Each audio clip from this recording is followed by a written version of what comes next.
usually follows almost immediately. The numbers, viewership stats, trending charts, engagement metrics, the kind of figures that studios love to flex, even when the reception is mixed. Just look at The Acolyte. Despite its divided fan base, Disney couldn't wait to release those viewership numbers. Same with Agatha All Along. And when Daredevil Born Again landed, they were quick to blast out 7.5 million views in 3 days. But Ironheart, nothing. No stats, no trending, no press release. Just a...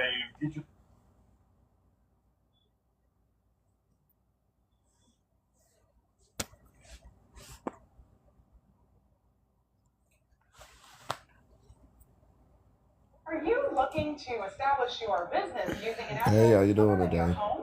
Wish you had a professional business address and What started as a professional rivalry over who the best magician was turned into an all-out obsession when Chris Angel realized he was living in the shadow of David Blaine. On radio shows and in interviews, Chris was always Hey, how you doing today? David. You know what's kind of funny is Hope y'all are having a good day.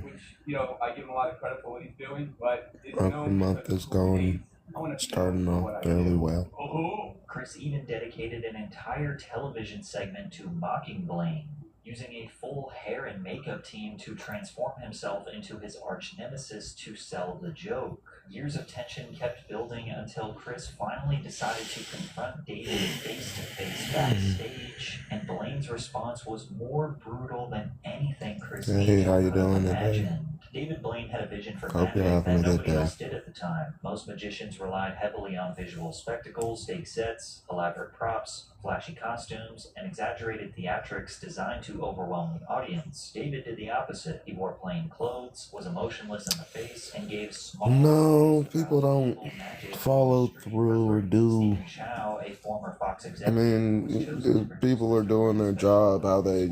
He's the only magician I I've don't seen know. who I wasn't don't even know what to Blaine's say. approach made every trick feel personal and more real. It wasn't happening on There were stage, job it was happening right in front of your face. He famously things said to in do, 1997, the reason for and magic nobody's... is to enlighten people, No, I make can't them say happy, or nobody, let them forget their problems but the for vast 2 majority minutes. of David's people, style, especially mindset that are were following me effectively what made him currently, stand out. He walked never around did their job. So, performing you tricks for know, regular people you and make the attracting easiest job in the entire world, ABC and executives decided to take a chance on him, and it of paid course off. people David don't do their Blaine's street jobs. magic was So packed with tricks and that's how illusions. that's going. Blaine twisted his hand around several times in front of a licensed It's doctor very outside a local much hospital.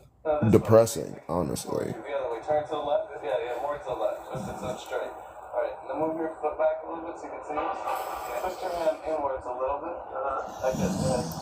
Inwards a little bit. Slow. I mean, the majority of it is supposed to just be playing YouTube videos while you're sleeping. Twist them a little bit more. But, you know, I guess I get it.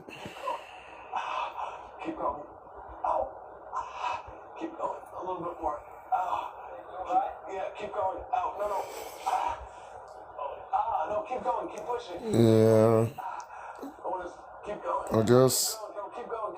well, I mean, I could only understand that to the extent of if what I was saying didn't work and we couldn't fix the world rather easily,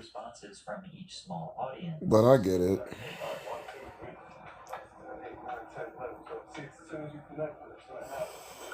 Yeah, not a lot of people stuck around, or maybe it's the TikTok algorithm, but even at that, I kept saying, go to YouTube.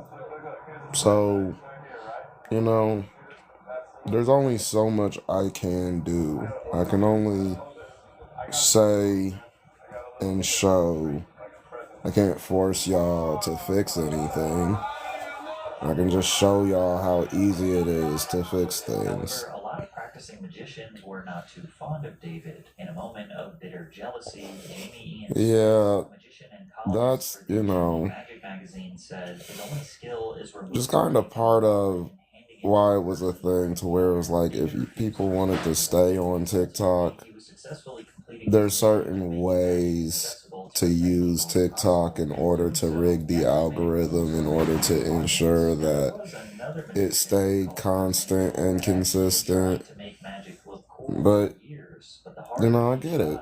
I get it. It's not something that was ever done before.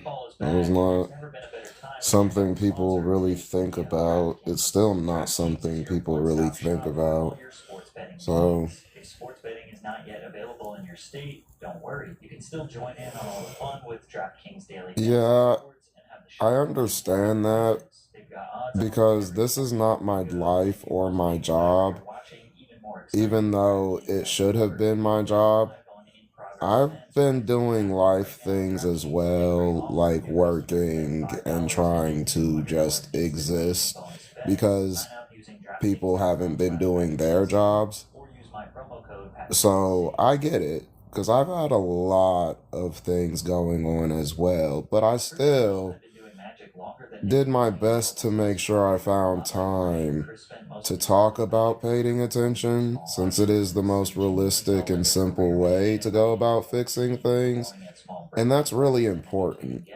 But I get it, because life is life. So rather than take the time out your day to ensure that life is easier, just it's easier just to head down and bear through it, you know? So I get it, but I also don't get it. But I also get it. Secrets. Through the mid to late 90s, Chris appeared on various television specials and talk shows using these I feel like sometimes maybe that's part of what, like, magic. He leaned heavily into the because that's the only thing I really do for clothing and heavy metal soundtrack. TikTok purposes is talk about paying attention. I don't really talk about what's happening in my life or things like that. But I get it. You know, Zeppelin and some of the 80s bands and, you know, music and that culture and that vibe and that energy that he got from it. And magicians weren't doing that. Now, there was no structured career path to being a successful magician. Unlike musicians or actors, magicians didn't have a thriving mainstream pipeline. There were no Netflix specials, no social media clips to go viral overnight, and TV. Yeah, it's not unknown though, because we already proved it twice. We proved what I was saying twice as far as paying attention. To market yourself and make But money. And for someone like you know, I guess I get it. I guess I try to understand and comprehend it, but it makes it hard, and that's why I guess I'd be hostile from some people's perspective, because it doesn't make sense to me if we really wanted to fix it, why we're not, when it's really simple and easy. But then people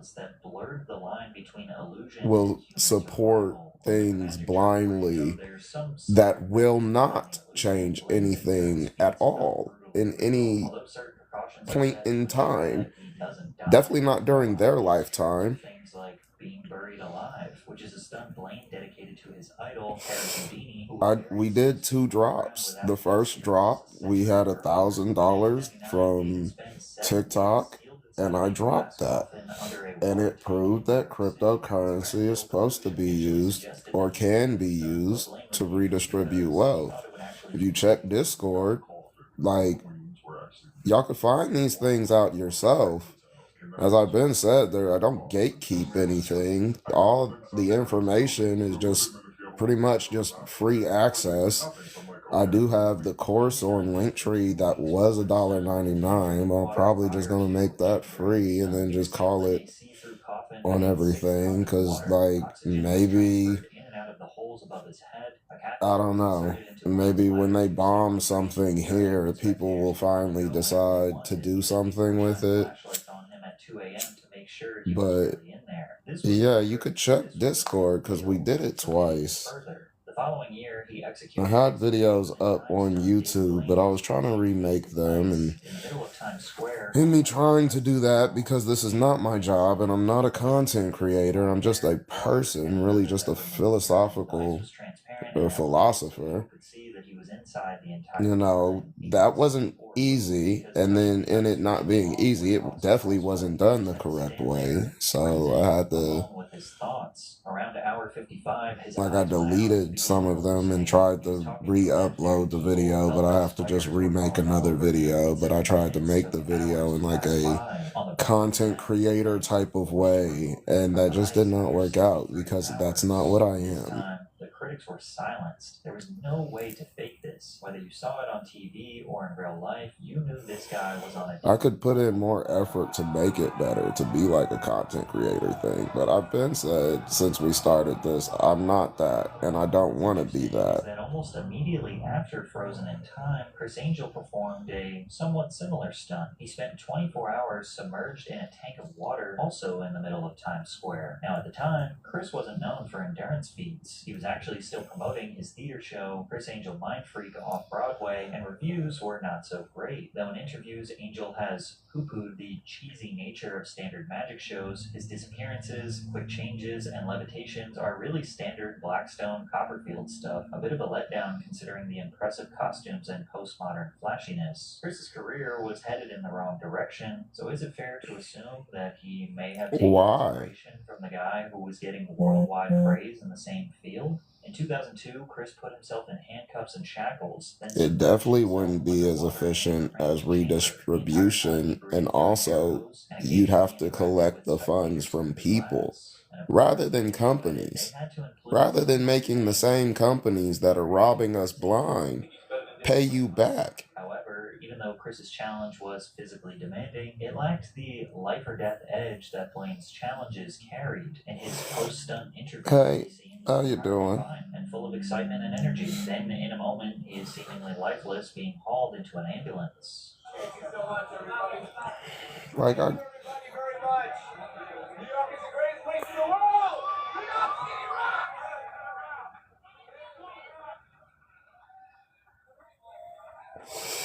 Even if someone I feel like Chris and David might be neck and neck when it comes to who can push the limits of the human body further, David I don't know. proved that I there only was know how to feel competition. In the sometimes. middle of Manhattan, Blaine stood atop a 2-foot wide pillar nearly 10 stories tall for 2 days and 2 nights. No food, no water, no sleep, and nothing to sit or lean on. There was also no safety net or precautions set in place in case he fell. Most people cannot stand for 35 How have you hours been, though? straight, let alone being 100 You feet been alright?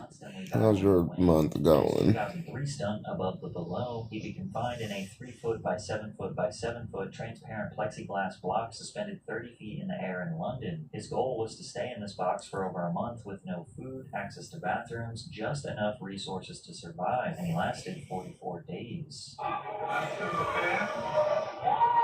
the most important experiences in my life.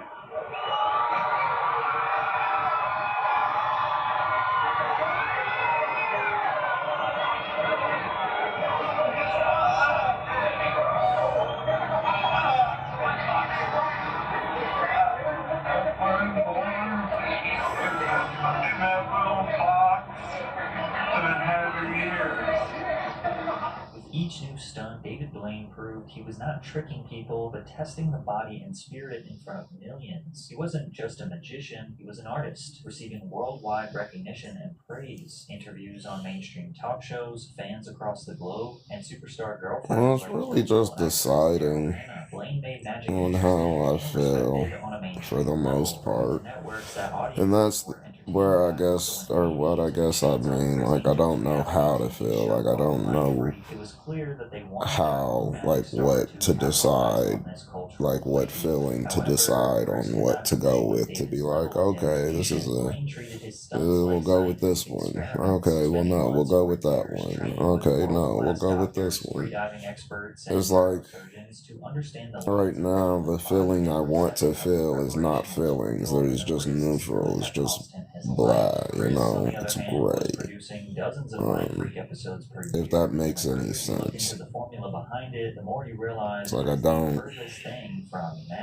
Chris Angel blew the minds of anyone under the age of 12 with the release of his show, Mind Freak. He accomplished incredible stunts like walking on water in a hotel pool filled with people. There's absolutely no way that there could be some sort of plexiglass bridge to help him with this stunt. Oh, I don't know what you accidentally said. I must have missed it. When he told this little girl that he would transform into a 10-year-old boy by sliding Yeah. on a slide at a playground. Yeah, everything.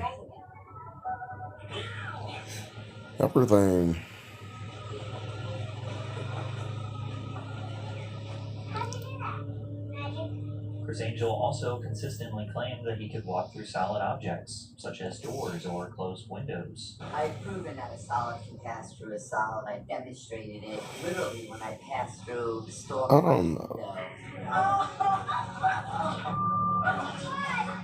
Like, it's not. As I passed through a taxi cab. The feeling that I have is like, I guess, and they say I have seasonal depression. As part of my mental health diagnosis is that I supposedly have seasonal depression. I don't think that's true. I think it's just more noticeable for people around winter if I'm moody, rather than it being other times. Because like my birthday's in the winter as well, so I think that's just kind of what that is usually. But I've been posting about paying attention for quite a while, and we're ours about to head into another year, and we're not doing anything. And I feel like I've died already. I've also been shot, so there's a lot of things in me to where it's just like I feel He would tell you to like if I'm not paying attention, if I'm not trying to fix the world, I don't want to be in the world. And I'm starting to feel like I don't want to be paying attention, if that makes sense. I feel like just leaving it where it's at, and then if people figure it out in the future, that is what it is, but that doesn't have to involve me. That's how I feel, if that makes sense. Or potentially recreate. It was nothing more than a product of crappy reality TV. The key components that made Mind Freak work had nothing to do with Chris Angel actually defined physics. Well, alright, see you later. Relied heavily on stooges, which is the term for paid actors pretending to be random bystanders who would gasp and scream right on cue.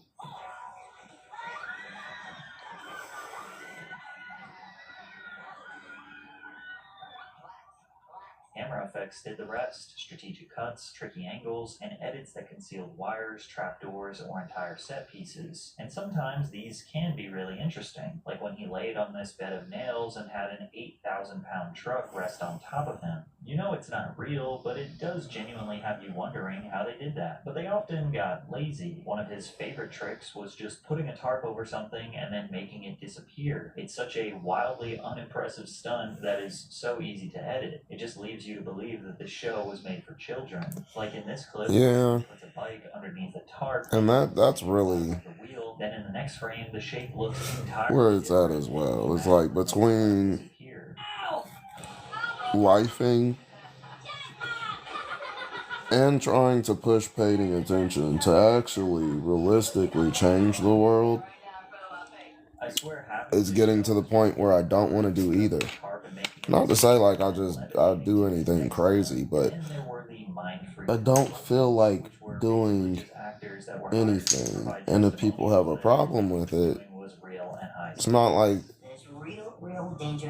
I really, at this point, would care if I dissociated and something happened, if that makes sense. I don't know if that makes sense for everybody, but I have dissociative identity disorder. One of me is really, really violent, and I never know what he's up to or what he's doing, but it's to the point where it's just like, well, maybe it's his turn. Maybe it's because I'm kind of over it. So if people react to me poorly, I'm tired of reacting. I'm tired of feeling the feelings to respond, react, to think, to process, to interact and engage with them. If he does it though, he's got one feeling. He's got one feeling, and he'll make it known.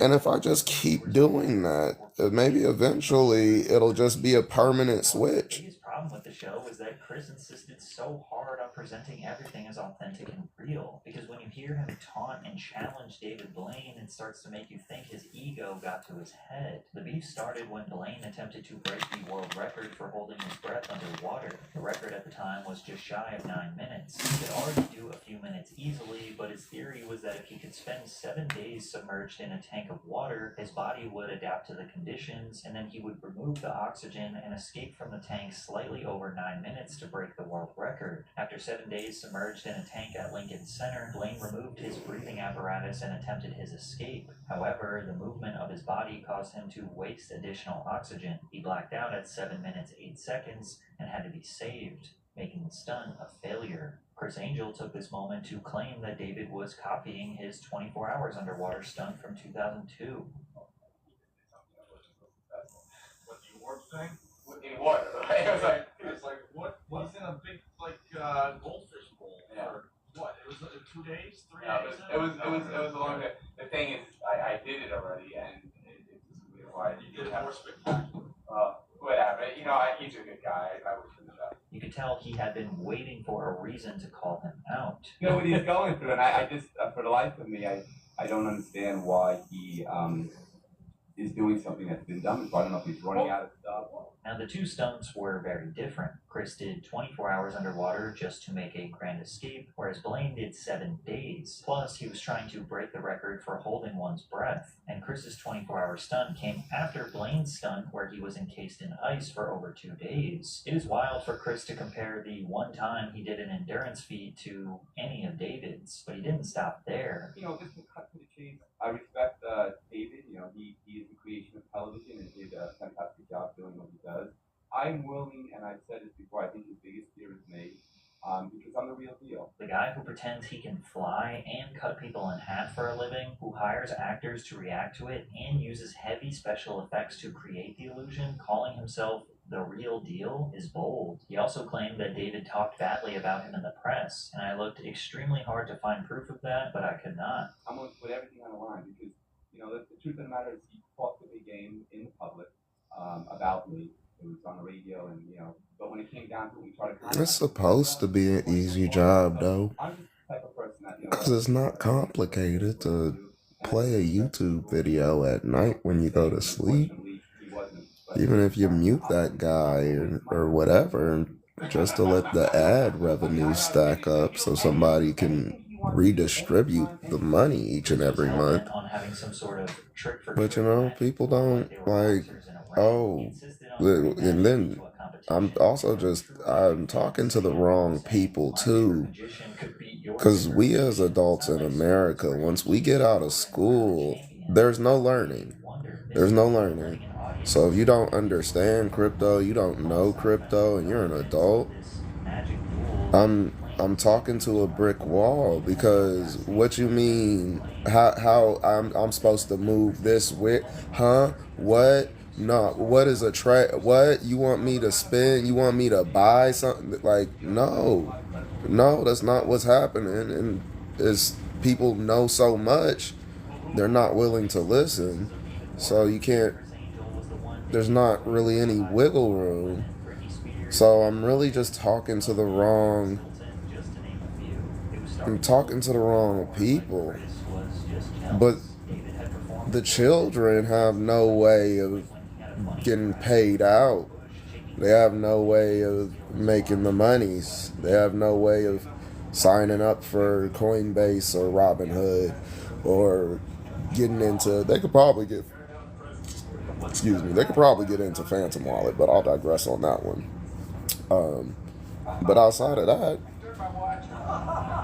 what are they supposed to do? They don't have a choice or say in the matter.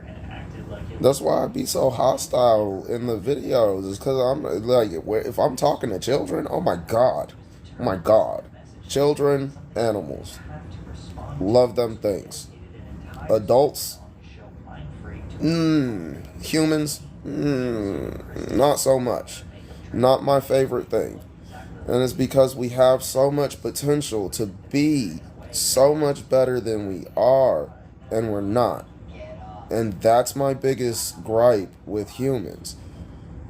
But at the end of the day, I'm human. I'm just as flawed as everybody else, so I have to have love for us. But in having that love for us, I can also acknowledge and hold us accountable for our bullshit because I have that love for us. If I didn't have that love for us, then I could just easily turn a blind eye like other people do and act like everything is so difficult and everything is so complicated and there's no way for us to actually go about feasibly fixing things within 2 years at the absolute most or 4 years at the absolute most. I can't do that.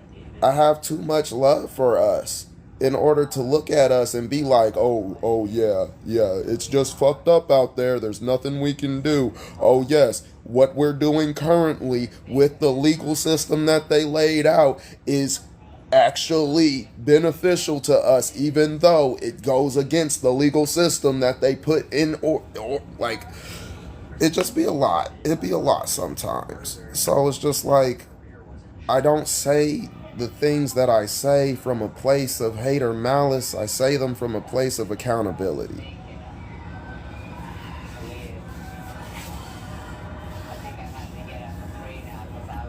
Yeah. So, but if I'm talking to children, it's totally different. The energy is completely different talking to children. But those are the people I should be talking to, because when they turn 18, while they're already in the stages and the willingness to learn things, they'll fix it.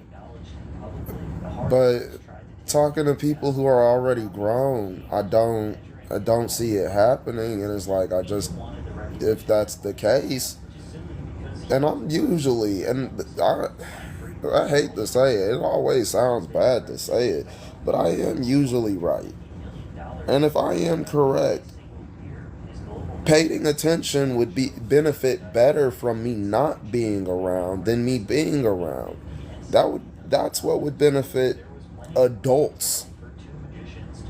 Otherwise, I have to talk to children. I have to talk to teenagers. I have to talk to high schoolers. I have to let them know how they can fix things when they get when they're grown.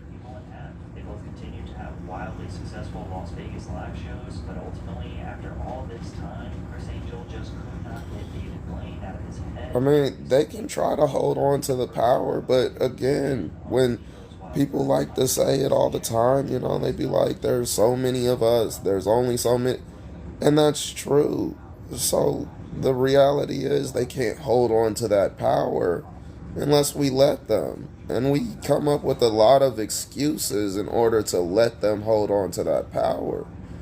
And that's where the accountability part comes in. That's why I be like, it's real simple. And that's why I be saying things like, if you just paid attention to me, I could show you how easy it is to fix the entire world as a whole. It's not that complicated.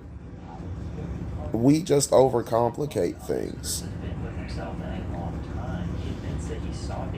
Yeah. But they're teaching their ideologies to their offspring. So their offspring is just going to be just as fucked up as they are. Because they're not out here like the Mongolians just being like, oh, here's a baby for you. Here's a baby for you. Here's a baby in this country. Let me put a baby over there. So their offspring, when they inherit what they inherit the thought patterns as well. That's why no matter how long it's been,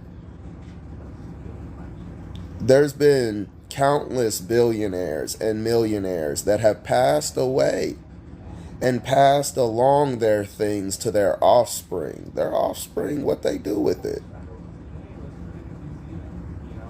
We just still waiting for they turn into old motherfuckers, and then we just wait for them to die to give it to their offspring to wait for them to turn into old motherfuckers. That's what we do. And then I was like, yeah, let's do a picture. And he's like, So it's like I get it. I get some of the ways that we end up thinking about things, but we neg ourselves so bad. We neg the absolute fuck out of ourselves into submission. The government don't even have to do shit. We do it for them. We won't read, we won't look into things, but we want to do everything. We want, we're gonna change the government. Let's start getting people organized and doing people's sick day or people's mark. I don't even know what it's called at this point. There's been so many that have come and gone, especially since I've been posting on TikTok, and none of them have worked. And because no matter how organized you get, at the end of the day, the reality is the more organized you get, unless you give your government a petition, they're going to martial law you. Point blank, period. You can sit there and keep pretending, but just don't be shocked and surprised that as organized as you are and as peaceful as you could be, when you get out there and you start causing a public disturbance without a petition to let them know that you were going to be out there causing that public disturbance, martial law. Don't get rowdy, don't get buck, because then they're going to fire off in your ass. They're just waiting for a reason. But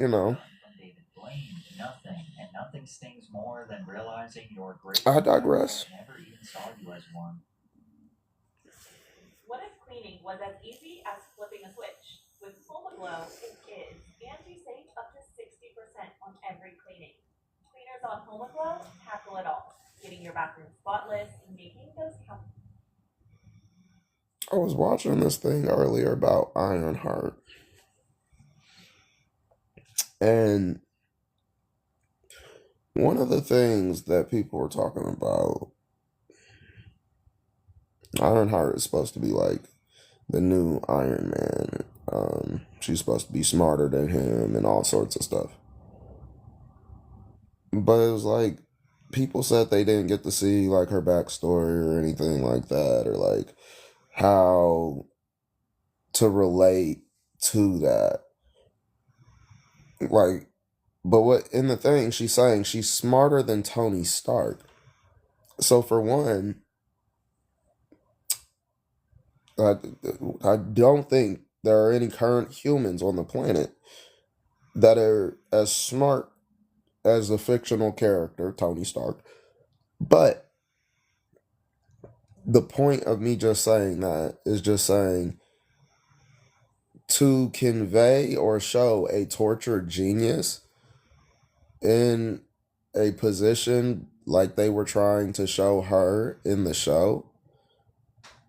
The reason why it failed so bad is because the reality of a tortured genius is they're usually correct about the things that they're saying, but nobody's willing to listen to them.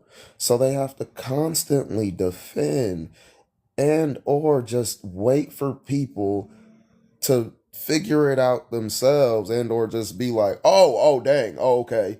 I see now that you were right, for the tortured genius to then look at them and be like, well, that's a shocker, isn't it? Correct again. Wow.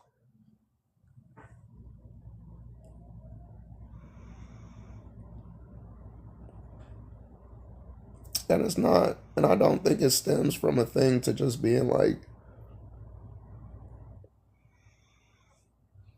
I really think it stems from, because I am very much so a person to where logic is very much important to me.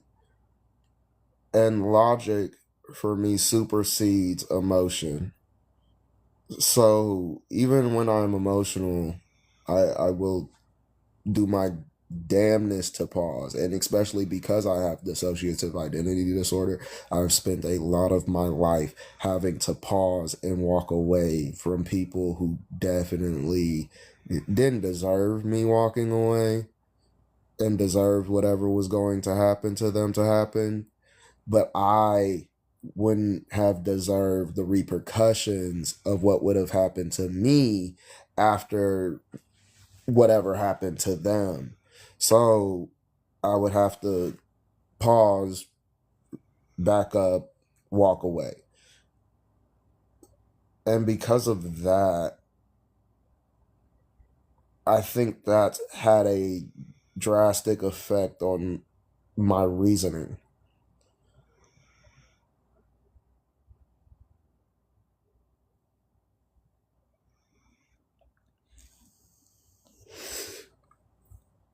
Yeah,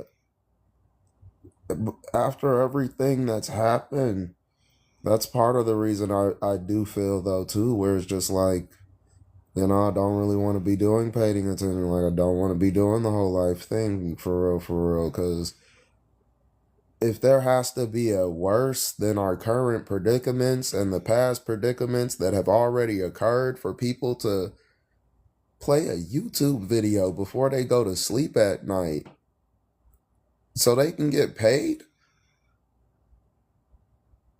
I don't want to see it. I don't really want to even be here for the worst. I don't want to. It's already bad. It's badder than it should be. It's unexplainably and unnecessarily bad already because we've allowed it to go on for so long. So for worse to have to come,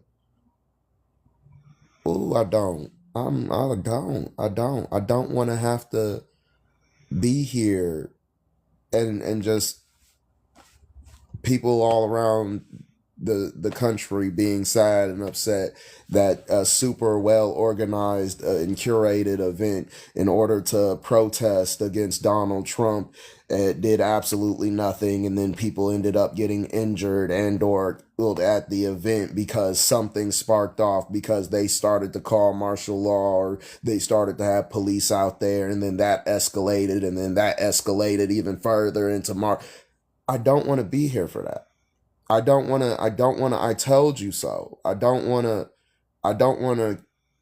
like, I'm cool on all that, you know?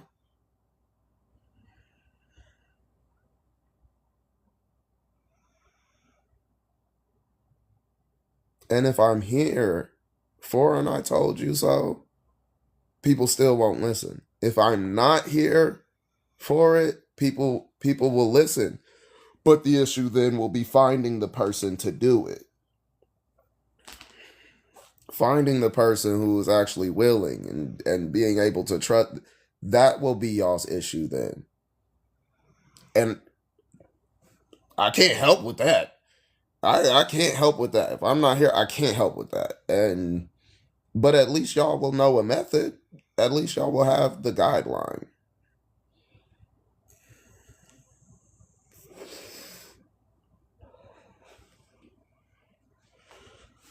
Is private student loan debt wrecking your life? You're really being tough in life with that. Why refi? Refinance is the stress. What involved in the Excuse me.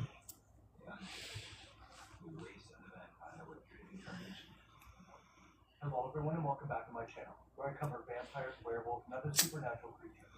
In this video, we're going to be looking at the cult classic and gem of a movie, Vampire in Brooklyn, from 1995, starring Eddie Murphy, who's also the producer and co-writer. The director of this film is Wes Craven, known for his many classic movies such as Hills Have Eyes, Scream, Nightmare on Elm Street, and many more. Something I noticed was a lot of his movies blend comedy and horror, and this movie is no different. This film is about an ancient vampire that travels to Brooklyn to find the last of his kind, and a detective who learns that her mother's mysterious death in a mental asylum and this vampire are Just somehow tired, man. but probably not how you think. If you enjoy videos about vampires, werewolves, and other supernatural creatures, leave a like and subscribe for new videos every week.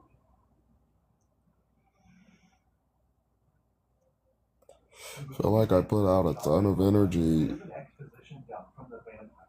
He says a long time ago, the Nosferatu, for nothing. the undead, A lot. the vampire people were driven from Egypt by vampire hunters.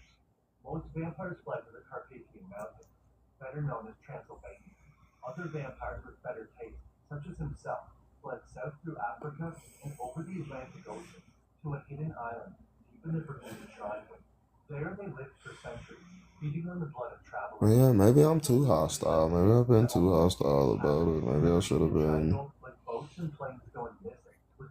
trying to be, instead of being like, oh, business, this, that, to the third. Oh, I'm not doing this, that, to the. I should have been kissing ass.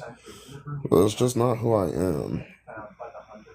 This time, all the vampires were killed, except one. This is Maximilian. I would have had to definitely been playing a character. Maybe that's what I should have been doing. I wanted to change the world. I guess that's what I should have been doing. If he's going through this much trouble to find her, it must be very difficult to create a new vampire. Max managed to escape with his coffin on a ship traveling. I appreciate that. This one shot of the ship looks like TS. Yeah, The ship arrives in the Brooklyn harbor, but then starts you smashing could through all perish. the boats and docks. Max must have killed everyone on board. Oh my god. This kind of reminds me of Dracula from the original movie, how he took the Could have tried to let Carson do it, but he'd be doing too much. ship cruises all the way up and smashes through the window right behind these guys, but how would you not hear the ship literally smashing the entire harbor? He'd be doing way too much, but In the boathouse are Julius Jones and his uncle. yeah, I don't know. I just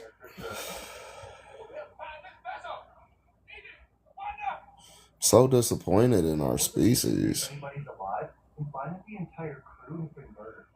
After finding the entire crew dead, he tries to leave the boat, but a giant wolf appears.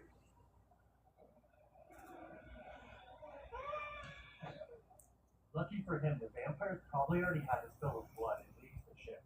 After exiting the ship, the man sees the shadow of the wolf. And that's also the sad thing is too. Abruptly shifts into a comedy, and we see There are things I know I could do in order to get To attention. be honest, I think this scene kind of takes away from the movie a bit. But the problem is, like, I'm not really keen on, like, I'm okay. Like, I don't mind people making fun of me. I don't care about being the butt of the joke. Like, I am very open and transparent, clearly, when it comes down to just creating content and etc. What I don't like doing, though, is just straight, like, humiliating myself. Like, I'm not the type of person that will dress a certain way for engagement and or attention. But there are certain things I would do, like if I were making skits. Like, fixing the world is not the only thing that I ever think about. Like, I think about a bunch of different things all the time. But I think about skit ideas all the time as well. I just don't really have,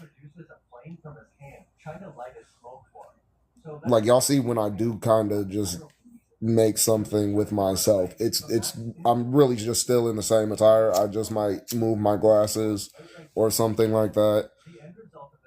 So, like, if I had changey clothes things to where it really makes sense, like, all my clothes are basically the same. I wear dark clothes for real. Like, that's really, so there's not a huge variety in my attire for me to be like, oh yeah, let me put this on, and or let me do this or let me do that. And I don't have wigs or anything like that, and I'm not willing to put makeup on my face. Because he saw him down at the docks, stealing and being a thief, and he thought this would make him a perfect candidate. Yeah. Well, I'm glad. I appreciate that too, because yeah, I'm totally down. Like, if I had the stuff, oh my god, the types of skits I would make if I had the stuff. Like, I'm totally cool with, because I think about all types of skits, like, not definitely not paying attention skits, but yeah, all types. Hey kid, hey kitty, how you doing? How you been? Yeah, I think about all types of skits, all types of video ideas that I never make or do anything with. I just think about them and then they go into a storage vault in my head. Like I was thinking on Halloween, I was going to be like, oh, well, maybe I could tell them a spooky story or something. But then in my head, I was like, I think I'd really just talked myself out of it because the sad thing is I talked myself out of telling y'all the spooky story after I created the spooky story in my head. And then it was just like, well, how are you going to shoot the video? How are you going to tell them? And I was like, because I do talk to myself, like I talk in my head, but like, how are we going to make the video? And it was like, well, maybe we could start with some light and then maybe transition the scene into like something dark, but then have our face lit. And that's where the issue came in. The trying to light our face with a flashlight part, that's where like AQ was like, one, we're photosensitive. And that's really his only gripe with it. He was just like, if you can find an angle to where it's not going to be in our eyes, I think we can do that. But then Carson was like, nah, don't do that. We ugly. Basically, he was like, if you put light on our face from those angles, I promise you, there's no way that's going to look good. And that's essentially what talked me out of it. That's essentially why I was like, oh, okay, well, I guess we won't tell them no scary story then. And not to be like from a place of being like conceited or anything, but it's just like lighting can be a hell of a thing. And I have this bright ass, the only flashlight I have is this bright ass, white ass flashlight that like super lumens. I would have to turn it down to its dimmest setting, but it would still be bright as hell. But yeah, that would just, I don't see like, I feel like it would have taken way too long to find an appropriate angle to where it's like, okay, my face is lit decently enough to where I don't just look like a troglodyte pulling itself out of a tar pit. I wish I had any candles. We go through candles around here. We be burning them guys for real. But yeah, I wish I had a candle. Yeah, that would have been great. Like, I know one of the lights has like this light or flame flicker mode, but it's bogus.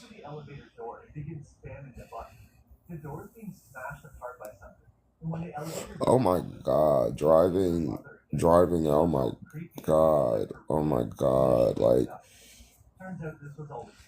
I feel like they should definitely make it to where,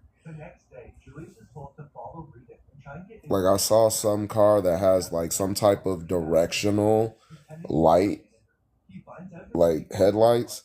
I think that should be mandatory. I think that should be mandatory on cars. If you're, I don't think, like, if you're driving on the highway, there should be no reason I'm blinded by your lights because you're driving down the opposite side of the highway that I'm in. That, I don't think that's cool. When you're driving around city lights and things like that, definitely don't think it should be a thing to where, regardless of, oh, my car's just new. Well, you should have had them put some directional light things on there for you then, because that's wild. That is wild. It's almost as bad as trying to drive when the sun is like first peaking coming up during the day. It's terrible. See, I feel for you too. Y'all, like, I'm legally blind without glasses. If they couldn't make glasses for my, I'm just blind. That's how they consider me. They just be like, oh, nope, nigga, you're blind. You can't see shit. But I'm also photosensitive. So that is just, it's a crazy pairing. People like that shit. I legit, sometimes people, like when I was driving, people would flash by or drive by with their headlights gone. Vision completely gone. I can't see nothing now. Everything just went dark. I can't see the road. There's nothing in front of me. Like it gets bad. I'll be like, yo, I'll be trying to slow the car down without just coming to a stop because literally I'm blind now. It's just complete darkness. So I don't know if somebody's behind me. I don't really know what's in front of me. I just have to wait for about three, almost maybe it just feels like 3 whole seconds to me. I'm gonna say about 1 second to 2 seconds, maximum. Let's say 2.5 seconds of complete darkness before my vision comes back, and I'll be like, "Yo, what the fuck?" Like that is awful. I'll be like, I gotta get off the road. This ain't it. I don't know how to explain something. Oh, you crashed your car into the curb or into this tree or in this ditch? How'd that happen? I went blind for 3 seconds. 3 whole seconds. A car flashed me with their headlight.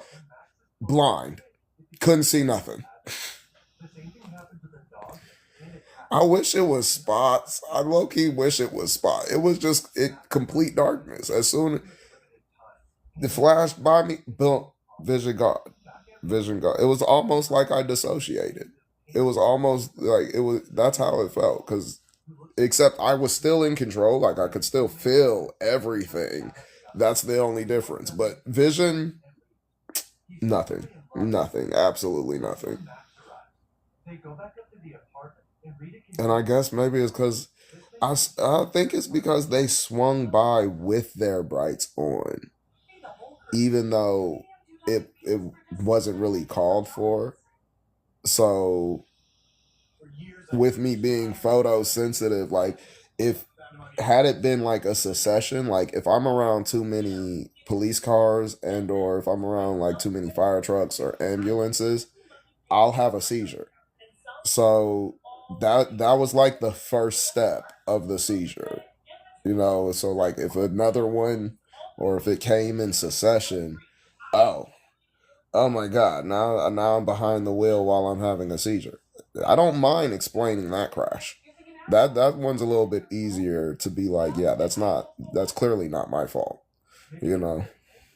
But in actuality, it was her roommate being murdered by Max. Logan decides to go talk to her. Yeah, that's why I just. But Max kills the creature. It didn't really. He kills the creature and feeds on it in order to do this. So you must have to like it's a. feed on the person in order to look like them.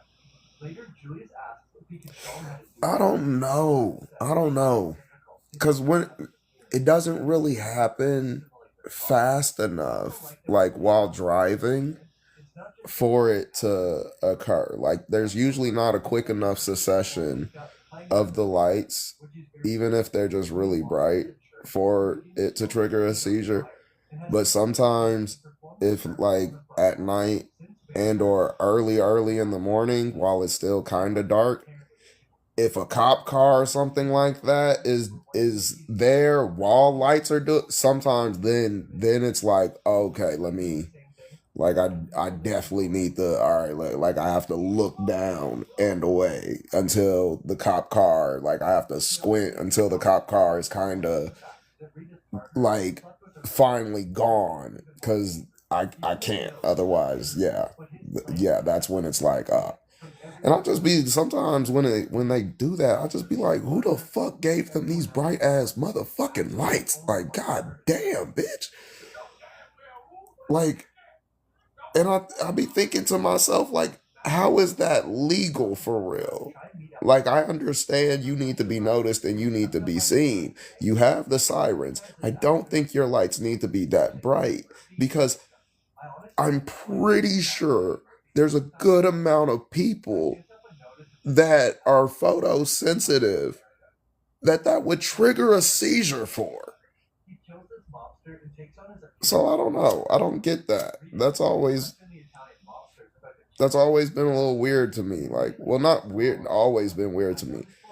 As of late, that's been weird to me when that's happened and they come by and it's just, I'll be like, oh, yo, what the fuck? There's no way you should be like, there's no way you should be allowed to do that. Don't let it be 2 or 3 of them. Oh my God. That's definitely when it's just like, yeah, I got literally closed eyes. Like I said before, animals don't seem to like vampires. The mobster's cat tries to jump at Max and he kills it. He's now killed a dog and a cat. Whatever happened to Like I was working one time, we were doing this fire job. Like we were cleaning up a fire that had happened, getting the smoke and stuff out. Something happened while we were cleaning up and the fire started up again. And the fire department had to come out. They pulled up dumb deep. They pulled up ridiculously deep. I'm talking about they pulled up fire trucks like on all sides of the building and they kept the lights going. I was in the truck. I went to get out the truck and I immediately felt brain fuzz. As soon as I felt the brain fuzz, I almost closed me and the people I was working with in the truck, but I kept it like halfway down because I was like, yo, y'all, like, and then I moved to the back of the truck. I was like, y'all, I can't even go out there right now. They've got so like, and why are your lights still going? Why are all of your lights still going? Y'all can't cut some of them off, and I will say if I'm not scared of anything, I'm scared of a seizure. And not really just being like, if I don't remember the seizure, cool, that's the way I'd prefer it. But a seizure with a memory attached to it, a seizure that I'm feeling and remember it, no. Mm-mm. I'm cool on that. I will stay as far away from that as possible.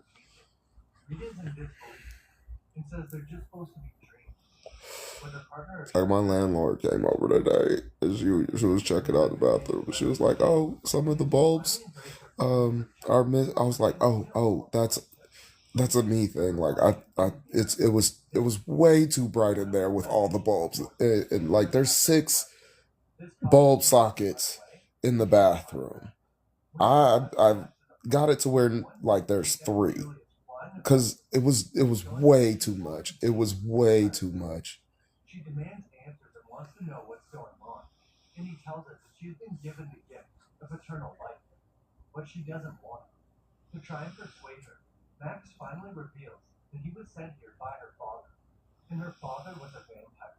He also tells her that his death is what drove Rita's mother insane. And I feel like it's also weird too, because I think after my first seizure, like the first seizure that I really remembered, that's when I started, like I had an increased sensitivity to like, after that, that's when it started getting like, oh. Never broke a bone.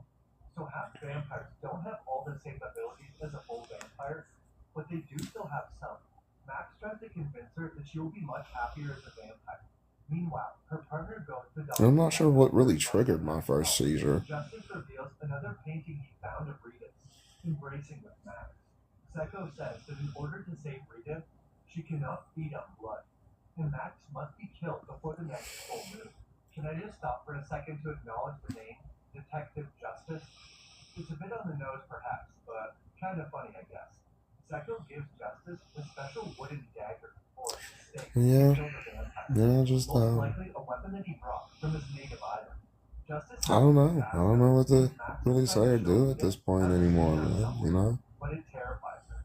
Max says they must feed or they will die, but she doesn't want to. He's beginning to look more monstrous now, showing his true form. Rita resists her bloodlust and runs away. Any major head injuries? Not long after Rita is brought back to the apartment, I don't think so. I don't think I've had any head injuries that I could consider like major. I don't think it's genetic. I think my brain just does a lot sometimes. I think when your body. I honestly, I'm pretty sure I know what triggered it. I'm not gonna sit here and pretend like I don't know what triggered it. I'm pretty sure I know what triggered my first seizure was myself, was my brain, was when I was on Invega, which is a shot version of this thing called Risperdal and Bisotropine, which just schizophrenia medicine, right? I was on Invega though, and what triggered my seizure, I believe, was a mixture of the Invega and how my brain processes its thoughts and its feelings. Because when it comes down, like I said, I usually use logic when it comes down to processing my thoughts, or really my feelings, my emotions. And this seems like this doesn't, when I say that, it doesn't seem like something that's just like, oh wow, like, oh, okay, you use logic to process your emotions. Wow, big shocker. Like, that's good for you. I think it's like people have to understand, like,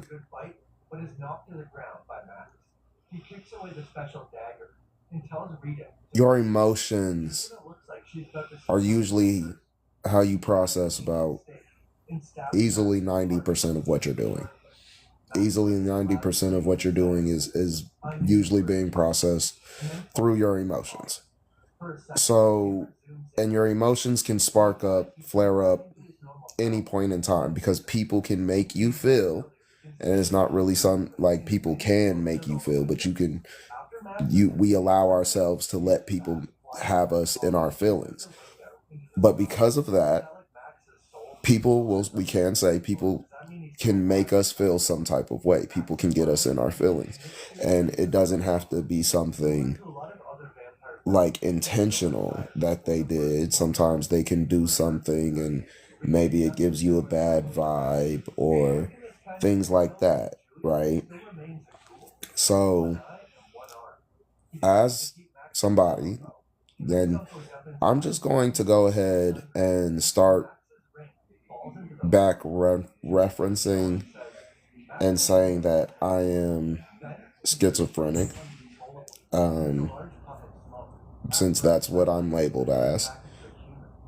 But just in order for some people, like, to really help explain and explain some things. And so maybe I can even just go back to making some videos about mental health, because that's really what I started when but I'll digress on that point for now. But I'm gonna just say I'm schizophrenic, and that does have a hand to do with autism. They have a lot of similarities and traits, and that's all I'm going to say when I do say that. But until I'm labeled with autism, I'm just going to say I'm schizophrenic. And as somebody who is schizophrenic, what that means is, when it comes down to my thoughts, my feelings, and my actions, they are usually vastly misunderstood and or misinterpreted by the people around me. That's what having schizophrenia truly means. It doesn't mean I'm just delusional. It doesn't mean I'm just crazy. It doesn't mean I'm just coming up with random things and, oh, I hear this, I hear that. Even if I hear things, what schizophrenia is, what it truly involves, is people misunderstanding the way you think, the way you feel, and the way you behave.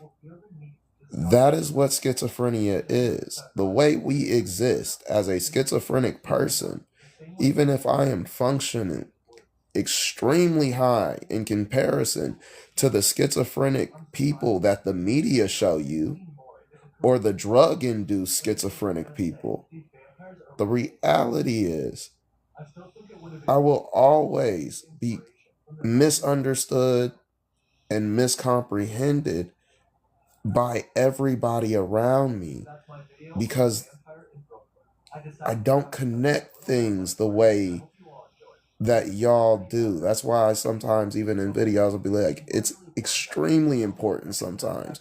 If you feel some type of way about something I said, before you go and try to respond to it, before you go and try to tell me about, wait till you get to the end of the video. Because by the time you get to the end of the video, once you have all the context, you'll probably understand why I said what I was saying or where I was going with what I was saying. If you don't do that, you'll just cite me out to be a problem or an issue.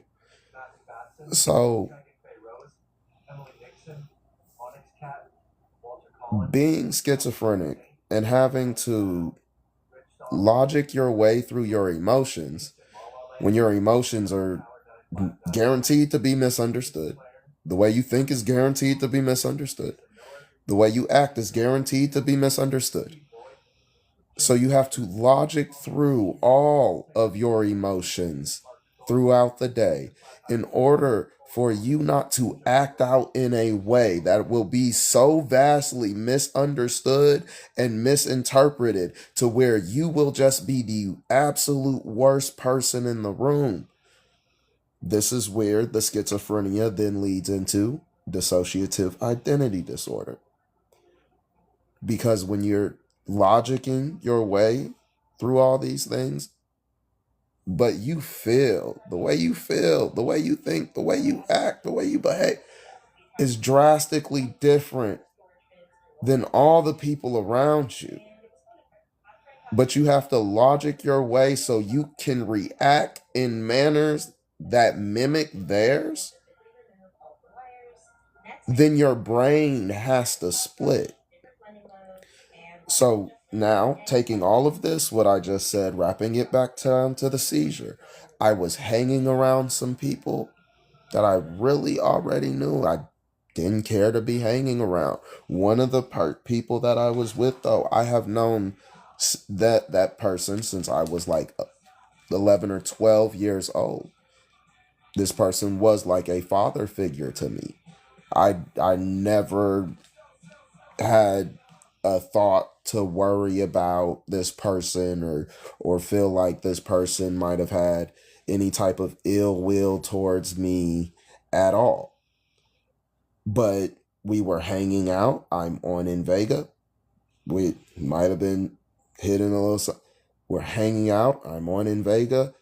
I swear, I hear because I'm a little tired already. I've never been a nighttime person. But I swear what I hear is this person who I looked at like my father figure. Never thought about harming in any way, shape, or form. Say something about harming me in a manner in which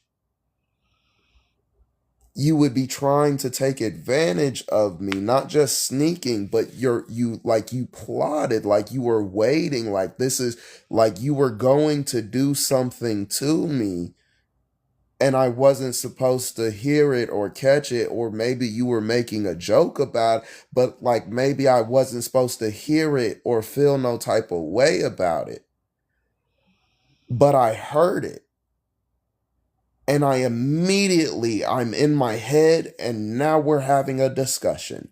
Because now, hold on, we are a little fucked up. We are tired. Like, nigga, we have been nodding off. This is what I'm saying. We have been nodding off. Maybe that's not what was just said. No, fuck that. Don't play with me like I'm stupid. Nigga, you heard exactly what the fuck I heard. We're not gonna sit here and pretend. Yeah, I don't know why the fuck you're pretending. We need to still off on this nigga right the fuck now. Like, nigga, like, come on. Like, what are we doing? What are we doing? Yo, what you mean? Nigga, like, do you know we're not even nowhere near boom, seizure. And it was because of the Invega. The Invega didn't allow me to process the moment. It didn't allow me to try to logic my way through it and or even just switch, it caused so much conflict in my brain that it just short-circuited. That's what caused my first seizure. And after that seizure, after that incident, I've been photosensitive ever since.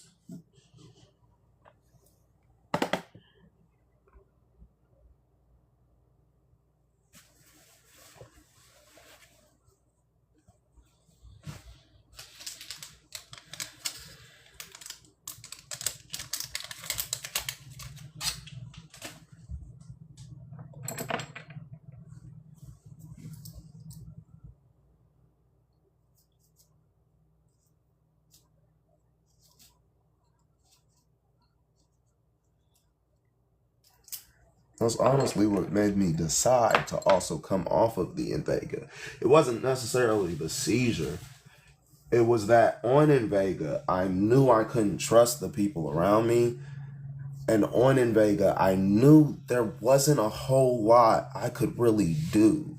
Like on Invega, getting shot, I died. I died that day.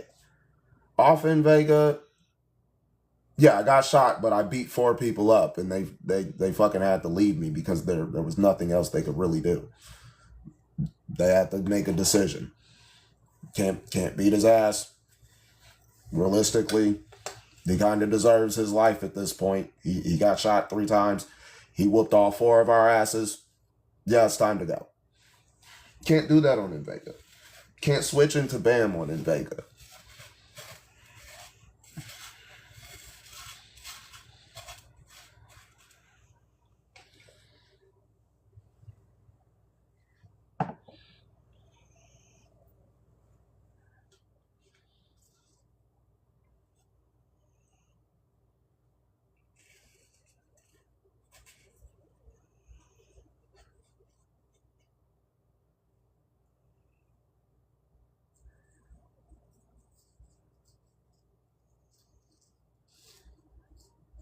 Y'all just listening to me chat about my first seizure.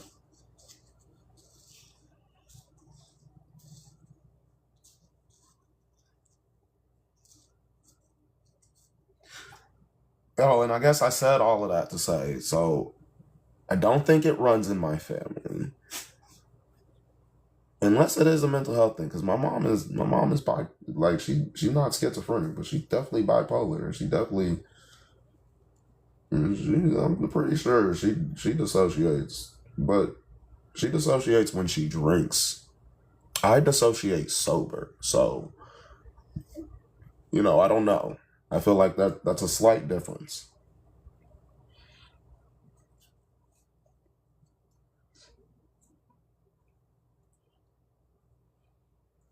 My dad's just a grade A dick. I don't think anything's really mentally wrong with him other than being a fucking psychopath.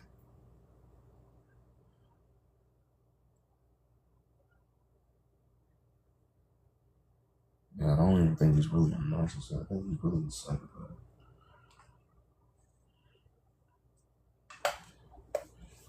I feel like, let me not, because I might take this live and just throw it up on YouTube or something. Might save this live video and throw it up on YouTube. So maybe I should explain the ins and outs of paying attention, if I'm going to do it at all.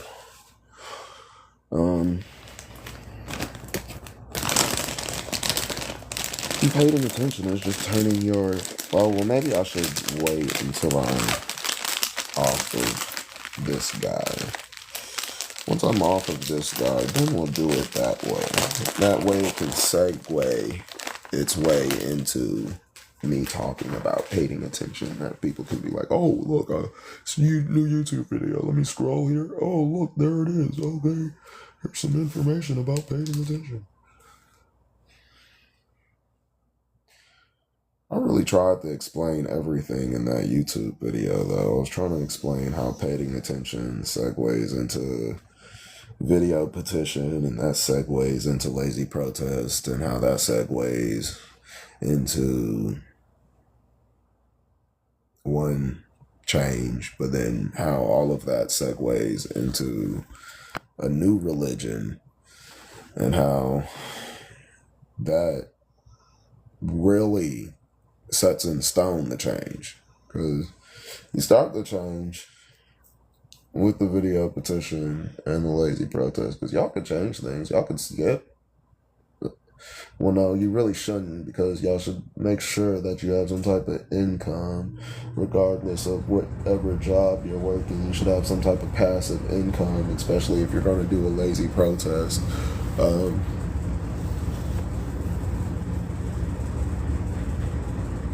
But outside of that,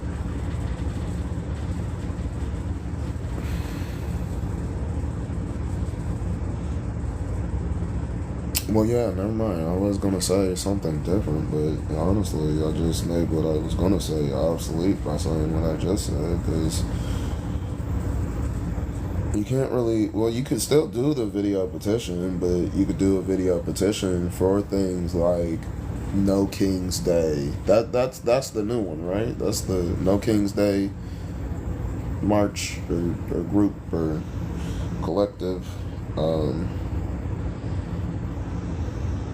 Or that's the most organized one, I believe. So y'all could do a video petition, and then y'all could go out and protest. And then, if your government retaliates, so long as y'all are on your best behavior, y'all can get them impeached.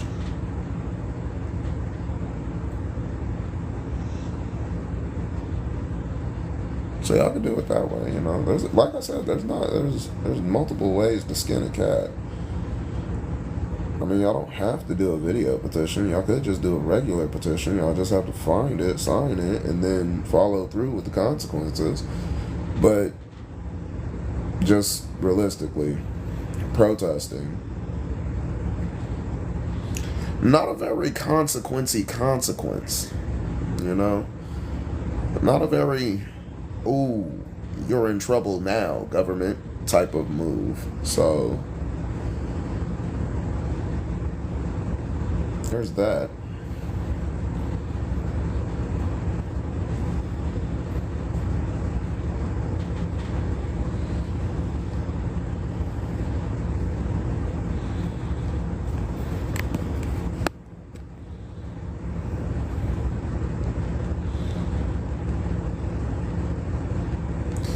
I used to check people that were coming in here. I don't know. I guess maybe I'm just too high up right now. So I used to check the people that were coming in here to see if they were following before or are following me, so I could just follow them back. It's very time consuming. It was, especially when y'all could just say something. And then I could be like, oh, okay, yeah, let me follow this person back. Let me follow them back.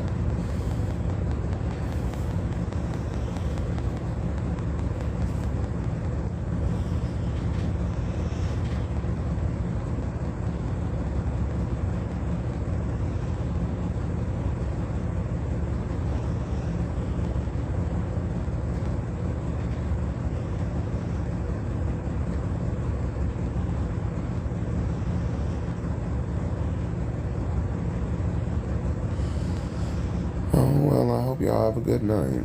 See y'all when I see y'all.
what up, what up?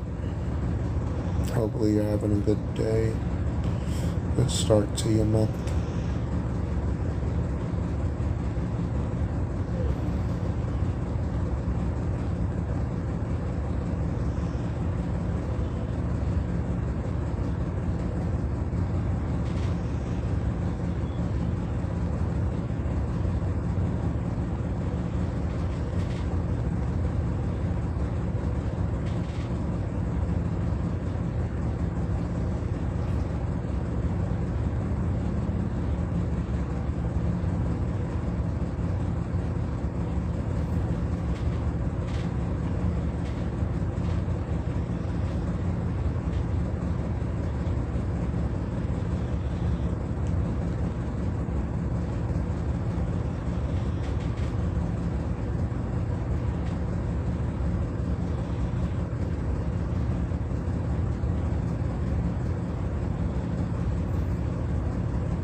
I appreciate it, Mandy. Hopefully you're having a great week and start to your month.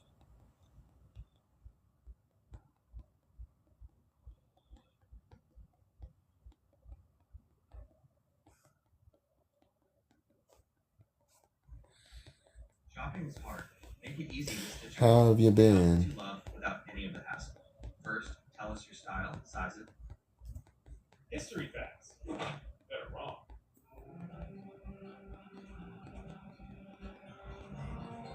This is probably one of the first things we all learn about in school when discussing ancient Egypt. Tens of thousands of slaves enduring endless hours of intense forced physical labor while barely being What's going on with them? Drop the sack of sand, chisel something at the wrong angle, devout masochist, you're getting a whipping. Now, while it's all poppycock. While there were slaves, they were mainly prisoners of war or household servants who tended to their landlords, but they weren't really part of the main labor force. Instead, laborers in ancient Egypt were conscripted using the corvée duty system, a way to pay out taxes through manual labor. According to the book The Pyramid Builders of Ancient Egypt, which discusses the pyramid builders of ancient Egypt, the farmers were usually pulled from their laborious crop dusting for construction work whenever the Nile went all floody during the summer months. While the snobby rich upper-class folk avoided manual labor by just paying off their tax burden, then smelly poors were tasked with construction of temples, tombs, and pyramids. Laborers who worked on the pyramids, as well as other large structures, way back in the ancient times, were actually well provided for. This makes sense as having a weakened labor force due to neglect or malnourishment. It doesn't really pay great dividends. You can't exactly move giant rocks when you're completely emaciated. Small villages have been discovered built specifically for housing laborers. These sites also contain various animal bones and plentiful bread jars showing a high-quality diet. But of course, the system wasn't perfect. Thanks to some classic upper-class corruption, sometimes things didn't always go right for these laborers, but they had the power to stand their ground. Dating all the way back to 1170 BC, written evidence has been found of an artisan's strike while constructing a tomb for then Pharaoh Ramesses III. The artisans complained about a lack of promised rations and outright refused to continue their work, dropping their chisels and their hammers to march right up to the ruling class's temples to make their demands. What do we want? Food! When do we want it? Food! After chit-chatting with the local vizier, the workers were able to secure the rations and continue their work. Now don't get me wrong, the labor that these guys endured was backbreaking, extremely strenuous, downright exhausting. But they weren't outright enslaved or mistreated, as historians previously thought. You've all heard the legends about King Tut's tomb, right? If you disturb an ancient king's burial grounds, you'll be cursed, doomed to die a horrible death. Well, it's not so. You'd probably cough a bit from inhaling millennial puppy powder, but that's about it. Now, there has been evidence of some ancient tombs inscribed with curse-like carvings. For example, ancient warlord and Egyptian noble Antifi wrote that, quote, any ruler who shall do evil or wickedness to his coffin, may the gods not accept any goods he offers, may his heir never inherit. Similarly, an inscription on the tomb of 10th century BC ruler Kentiketi Keki warns that any impure men who enter this tomb, there will be judgment, and it shall be made for him. I shall seize his neck like a bird, and I shall cast the fear of myself into him. Now, in a culture that was super superstitious, anyone coming across warnings like that, That's what's up, Mandy. Appreciate you. prompting them to 180 right out of the room. When King Tut's tomb was discovered in 1922, no such written reprimands or warnings were ever found. In reality, the rumor of King Tut's How's your kitten doing? What keeps happening to it? Earl of Carnival, a rich English white dude who funded the Bear, discovery of the Sandy sarcophagus. what's wrong, Tom? 4 months after the opening of the tomb, after which a journalist did what journalists do, printed a whole bunch of sensationalized fake news, proving Lord Carnarvon's death was an inexplicable curse. To no surprise, What you want? he ran, making claims of a great curse being uncovered from the tomb, but this never happened. So how did Lord Carnarvon? Alright, well, lay down He then. got bit by a mosquito. The resulting bump was accidentally slashed while he was shaken, making a pretty nasty cut that later got infected. The old chap died of blood poisoning at the age of 56. So finally fell. Have tried to attribute other deaths to the curse, but are really grasping for straws. Of the 58 people who were present at the opening of the tomb, only 8 had died within a dozen years of the discovery, and by various means ranging from cancer Oh, to natural causes. The majority of the men went to is there? healthy lives. At least they didn't steal any spooky Is she stuff. eating something? Is there something that she's getting into? When you think of Spartans, you probably think about them slippery, shiny hunks of warrior man meat as portrayed on the silver screen. A society of strict and viciously trained, bloodthirsty warriors who could decimate any opposing army. But while you're thinking about oiled-up, shirtless, muscular men, you might question if this portrayal is historically accurate. It's not. In reality, the Greek city-state of Sparta had no professional army. Although growing up with militaristic training, the purpose was not to create a war. Oh, yeah, Respectable citizens who could serve yeah. their homeland if need be. Puppy and kitten food is drastically different from the adult version of food, and it is crazy. Formed her undesired babies as a way to strengthen the Spartan society. However, the biggest downfall of this myth is that there's only one historical source that alludes to this barbaric practice, and it's this guy, Roman historian Plutarch. He wrote that Spartan elders would examine newborns for imperfections or weaknesses. Good,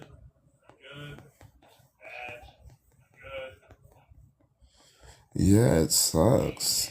Like it just like, dang, can y'all put at least half the nutrients in it? Like y'all y'all want to put like 1/5 of the nutrients in it? Like come on, man. While historians can't confirm with 100% certainty, they can confirm with 99.9% certainty that this just flat out never happened.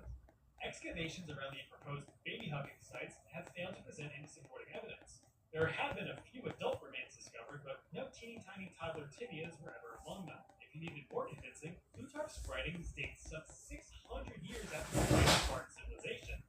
So it might have just been some silly Spartan slander. That would be like if future archaeologists of the year 4000 unearthed fan fiction from today about how medieval Europeans would just shoot their bridges to ward off witches. Sure, it's questionable, but you can kind of see that happening, right? Despite what you may think, death was not the goal of gladiator battles in the Roman Colosseum. If it was, Rome would have run out of them real quick.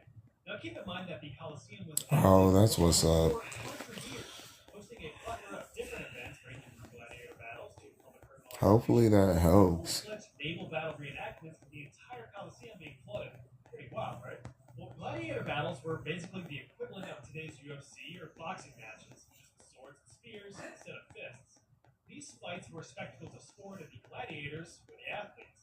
You had some super famous gladiators, rookie gladiators, and everything in between. While some gladiators were slaves, criminals, or prisoners of war fighting for their chance of freedom, most of the big old brutes fought for fame and fortune, or just the high-octane dopamine rush of being able to deeply stab someone in the kidney and getting praised for it. Roman citizens were hyped to watch two dudes duke it out in a sweaty, sandy, sassy struggle of strength, but things were a lot more exciting than just even. Oh yeah. Oh, she's a little thing. Nope. Actually, there were about Well, you know, gladiators ready I will say kittens. You had your dual-wielding team. She'll look more sizable at like 6 to 8 months old. She'll start looking more like a kitten cat type at that point. Because since cats don't usually get too big, it's hard to really gauge how fast they're actually going to grow. And then if she's eating adult food with them putting 1/4 the nutrient in there, or 1/5, then she'll grow about one, or let's say 2/5 to maybe 3/5 the speed she would be growing if she was eating kitten food.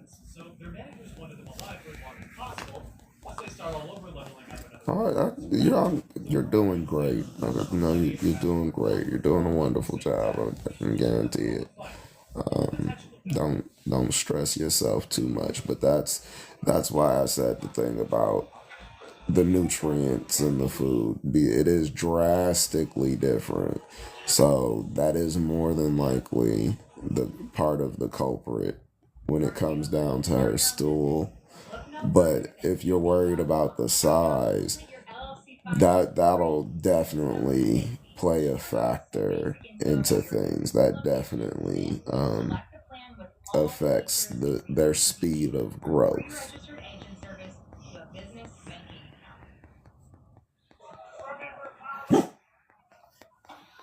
Now college is over. Here comes student loan debt. It's private student loan debt wrecking your life. You really need help.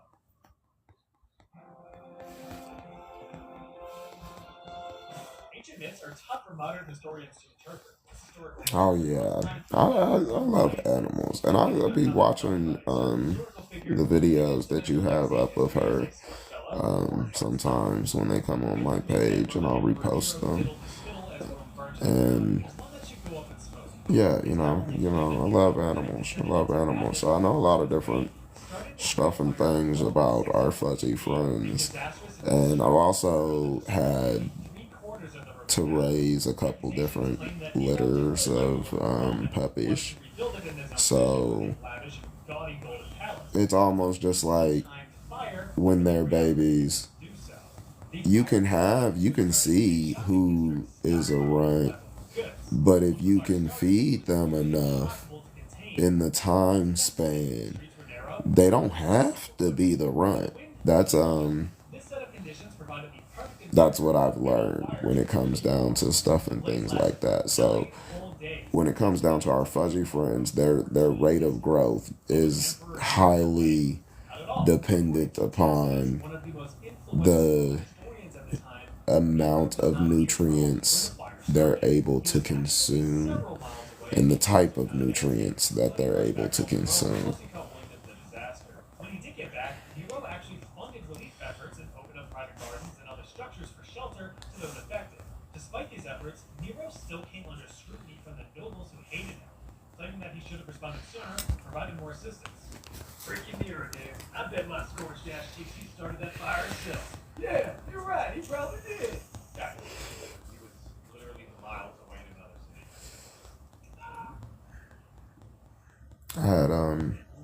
When I had my girl dog Princess, her first litter, she had 9 puppies, and only one of them looked kind of close to what she looked like as far as a boy.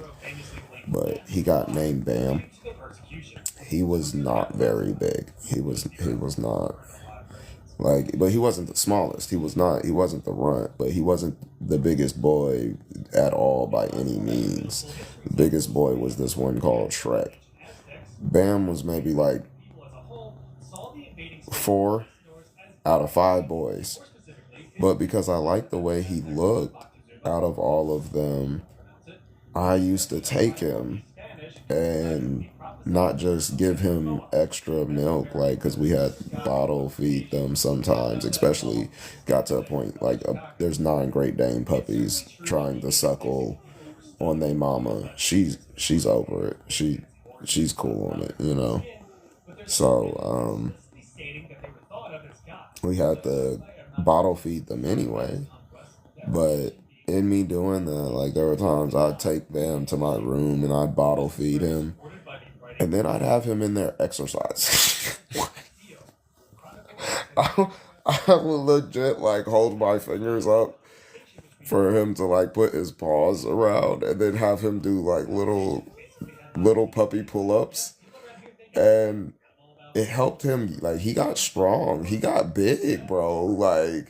he was like, he didn't get bigger than his brother Shrek, but he got bigger than the rest of his siblings. Like he got, I was like, yeah, I was like, I don't know why you're not bigger than Shrek.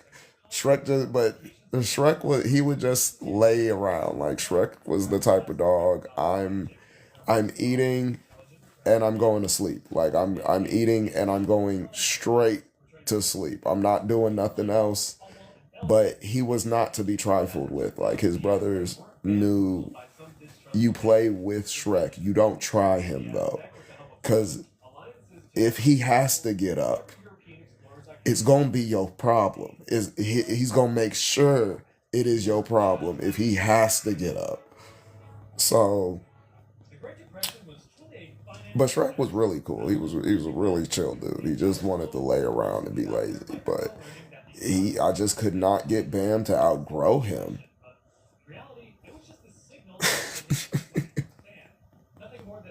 That's great though. I love an animal like that. I'll be like, yeah, you just be chilling. Tim, what's wrong with you? What you want? Go to your bowl. Bye.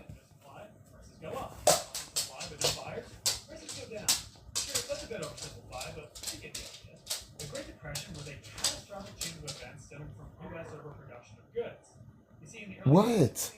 The world had entered a time of peace at the end of World War I. This led to an industrial boom, not for war machines, but for consumer goods. As production was going wild, the factories were farting out new products like crazy. To sell these products, Bears being weird. aggressive advertising campaigns. The news, radio, magazines, and everything just screamed in your face to buy the biggest and greatest doohickey. Oh, that would be cool. Yeah, be careful. You're going to end up with some more kittens on your hands. All purchased on credit. But the United States was not the only beneficiary of a European and Asian markets get Tim, what are you doing, man? Big American companies, What are you doing? were pissed and lobbied Congress to protect their interests. In order to do so, the 14th tariff of 1922 was passed. This raised American tariffs across the board. She won't be too small forever. What you want? What you want? American agents promptly responded in kind. Soon, a tariff war commenced. What do you want? Now, in order to keep a secret here's what happened next. Demand shrank as American companies Show me. overproduced their goods. Too much stuff and no one to buy it. Less Show me. less profit for these companies. And with less company profit, that means they're going to start handing out some pink slips. Why? With lots of people laid off, lots of people have less money to spend. So companies lose even more money. If they lose enough of it, they go bankrupt. Now, when companies went bankrupt, at least back in the 1920s, the banks that supported them. Why didn't I take you out already? Failed, people's money straight up vanished thanks to the lack of FDIC insurance. Everyone loses. Didn't I take? I'm asking you. You acting like I didn't. Didn't I take you out already?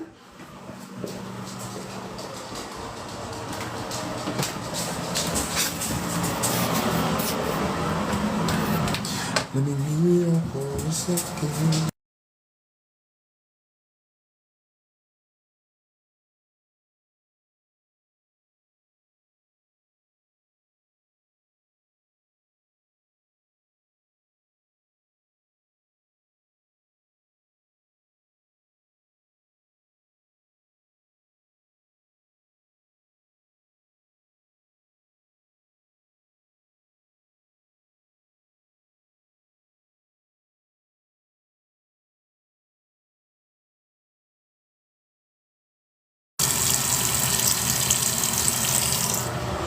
My Trojan's been hurting.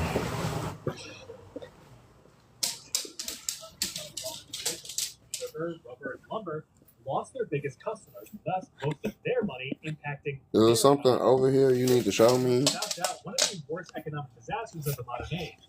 The American economy struggled until the United States entered World War II in 1941, where demand for production and labor picked right back up. Put it simply, the 1900s stock market. You being a bugaboo, you're bugging me with your bugaboo. You're bugging who? You're bugging me, bugger fucking boo.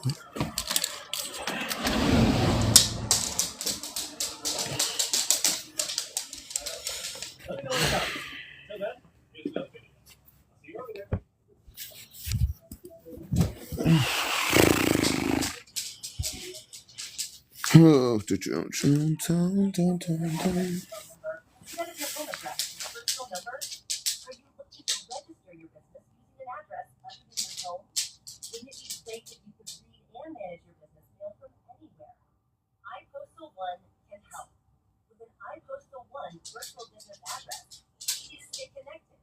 I'll take you back out in a little bit.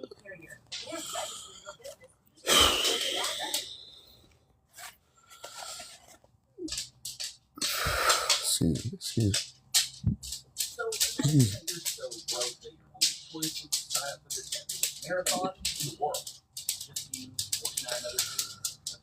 Well, I'll probably get on here a little bit later. Appreciate you. Maybe when I get on here later, I won't have the filter on. But I'm about to probably take 10 ounce shine to Patty. And then I'll hop back on here after. Well, probably in like an hour or two after that. Try to feed myself or something. Y'all have a great night. Y'all be safe. And don't forget to play YouTube video in the background or when you go to sleep at night. Because you can get paid for your attention using things like Robinhood and Phantom Wallet. Since on the back end of crypto, on things like Phantom Wallet, the price per share starts at significantly less than the value of a penny, meaning that $1 can grant you a significant amount of shares that can then be forced into influx or profit by a additional investment that is made after everybody has made small investments. And when that large investment is made after, it will increase the profits for everybody that invested before. So when they sell or trade their stock, crypto, and or token, it'll take the money from the person that invested the last large initial investment in order to just redistribute those funds. And you could do that every single month in perpetuity in order to use just YouTube to start inching your way to make everybody financially stable and free. If you use things like Linktree, in addition, while also knowing how to rig the algorithm on other platforms, you can completely ensure financial stability, bare minimum, for everybody if you are all just to collectively pay attention to the same source. That could then segue you into a video petition, which is the correct way to reform the American government, since it is a formal request to your government and or court in order to change or get change that you need, seek, or desire, which should state a consequence and is supposed to state a consequence that the people not only support but are actually willing to enact. and follow through with, as that way you can ensure that your government isn't allowed to just do whatever they want to when it comes down to your designated consequence or chosen consequence for them. So that's what a video petition would be, or a video petition would be along those lines. But you would just state what you want to change, state your consequence, and wait until the video achieved a certain amount of views, let's say at least 20% of the population, and maybe like 10% of the population in likes before you're allowed to enact your video petition and or the consequences. That's essentially how that would work. And then your consequences would follow or fall under hashtag lazy protest. Hashtag lazy protest begins with boycotting 4 different companies from, oh, I'm sorry. Yeah, no. Hashtag lazy protest begins with boycotting of 4 different companies from 4 different categories. 1 company from a streaming service, 1 company from a gaming system, 1 company from a fast food chain, and 1 company from a grocery store, to boycott at a time. That way, and pulling out all of your stock, etc., not using them. That way you allow everybody to participate in your protest, including children, that will show significant margins of support,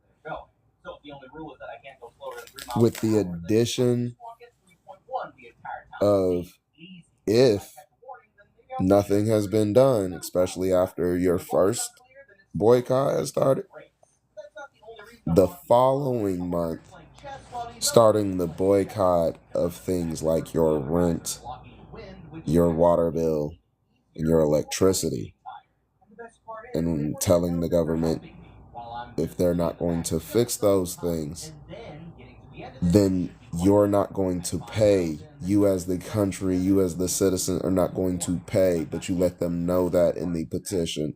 That way they constitutionally are not allowed to do anything against you unless they're willingly going to impeach themselves and or reveal themselves as traitors and or treason, or just blatantly committing treason. That's what that would do. You put that on a video petition.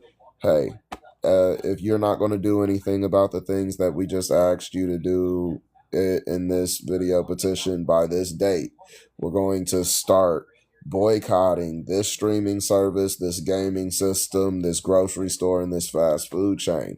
Then at the end of the month, if you still have yet to do anything, we're going to begin that month not paying you rent, water, or electricity.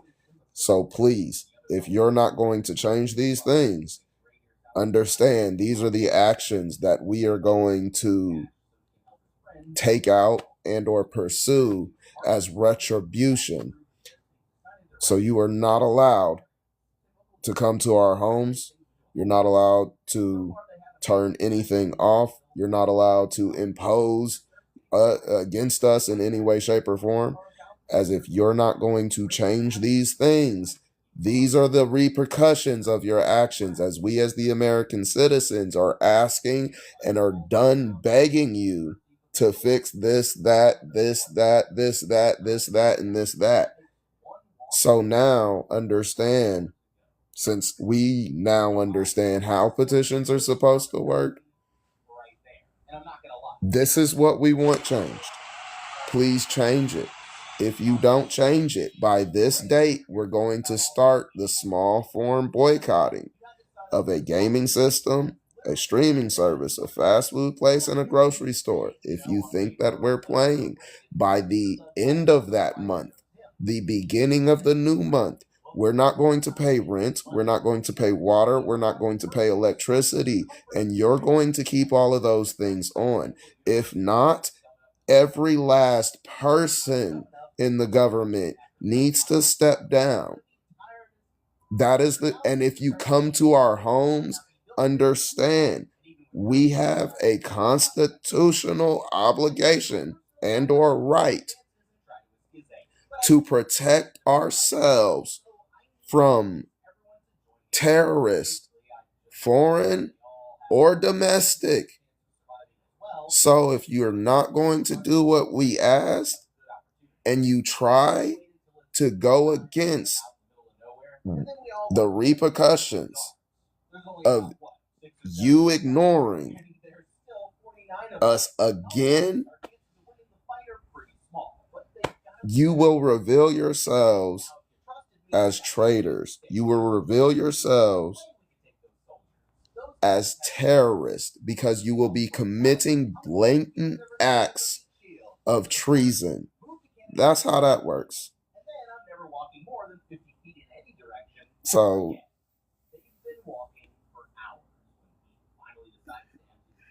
yeah, that's I don't know. Hopefully this was all right. Hopefully y'all had a great day or whatnot. I'll check in with y'all later. I'll see y'all when I see you. Y'all have a great night. Appreciate you, Mandy. Thank you, Mandy.